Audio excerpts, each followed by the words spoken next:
So ngayon naman, papakita ko sa inyo kung paano magpalit ng battery from old to new. Ang old natin is 48 volts, 12, 12, 12, 12, 48, 20 ampere. So yung ipapalit natin yan, silyado. Tuloy natin.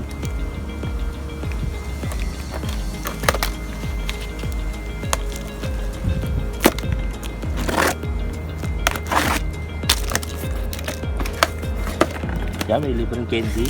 Yan, joke lang. Ano yan? Tornilyo yan. Bagong tornilyo. Gamitin natin.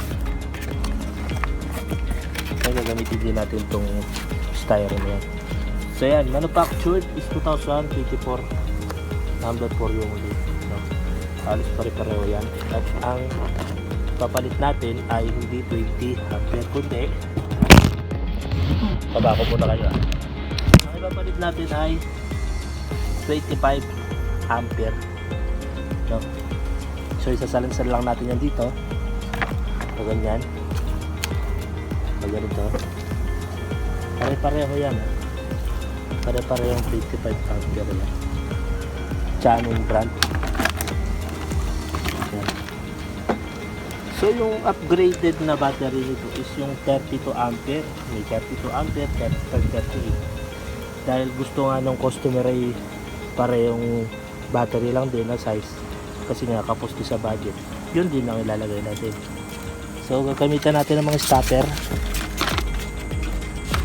Gamitin natin yung stopper is eto rin yung kanyang mga tornilyo. So baba ko muna kayo at panoorin nyo kung paano ko nag-install ng battery. Okay?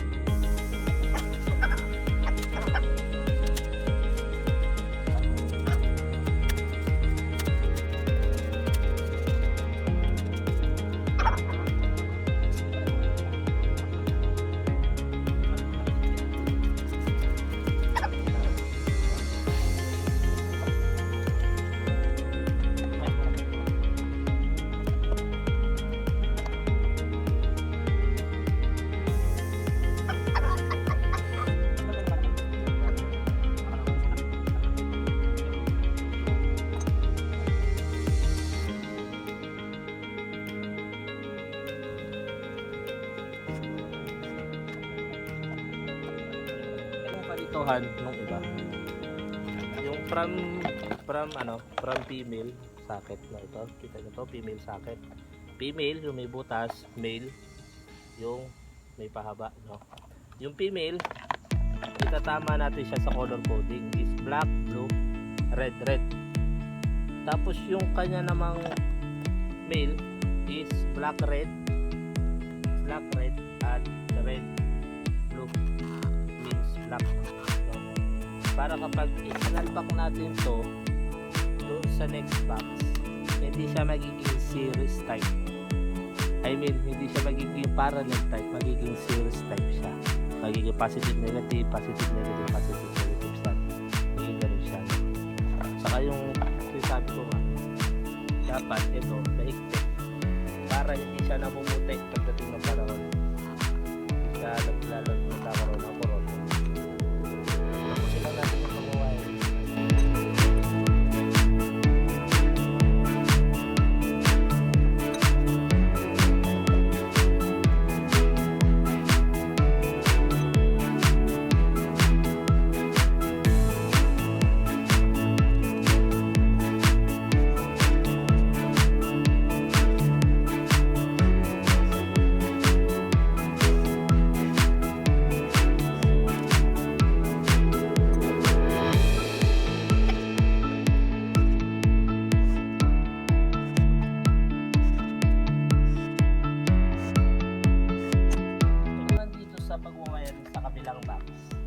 Itatama na natin siya sa red to red, black to blue or ground.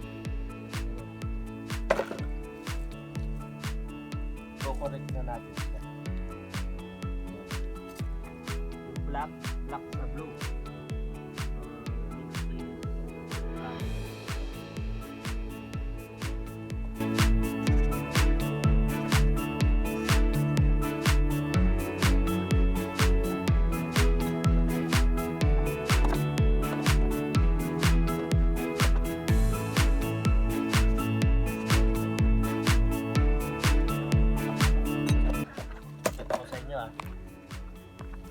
black to black, red to red. Red to red, black to black.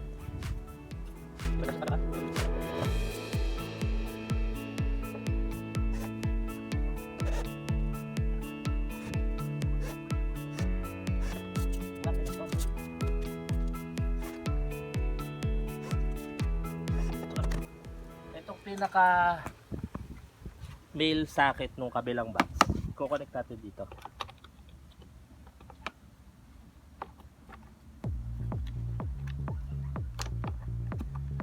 Then gamitan natin ito ng tester. Wala tayong tester.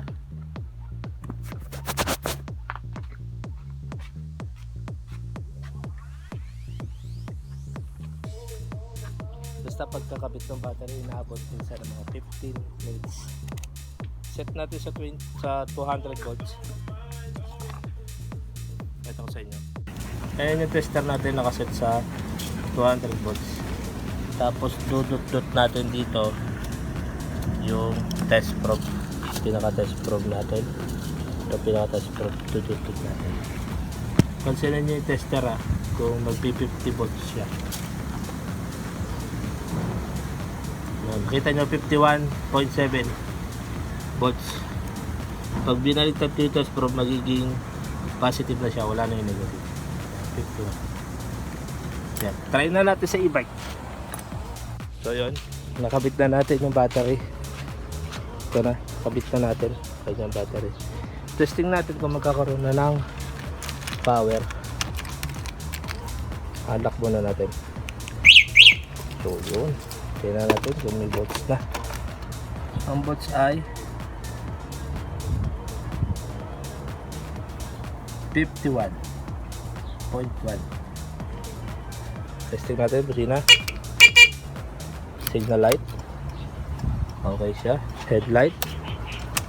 Okay din. Check natin sa likod.